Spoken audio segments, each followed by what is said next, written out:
L'afició per l'handbol va començar a l'escola, quan Noel estudiaba segon de GB. Y ahí teníamos unos entrenadores que eran Chico Tarrés, exalcalde y expresidente del Consejo, y Juanito Roig, que eran dos fenómenos, eran dos cracks, y fue conocerlos y enamorarme del deporte. Quan encara era un jugador que prometia, el Puig d'en Baix li va oferir entrenar un equip de noies.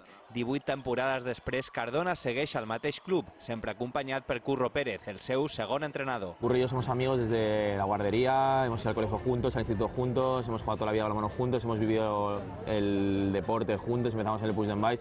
No es un amigo, es un hermano, hemos compartido todo desde los 3 años. Entre els dos s'han entrenat diverses generacions de jugadores.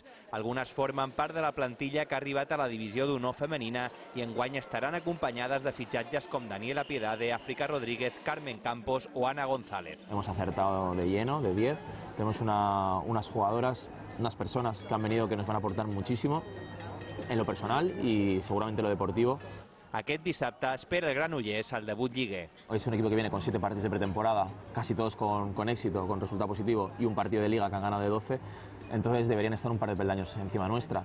Malgrat que el present és il·lusionant, el tècnic pensa en el futur de l'entitat. Lo que más nos preocupa, más que profesionalizar, es tener una estructura sólida y que esto no se desmonte, que no tengamos un grupo muy bueno arriba y por abajo no seamos capaces de sacar niños y niñas. I és que el gran repte del Puig passa per convertir el cim de l'handbol espanyol en la seua nova llar.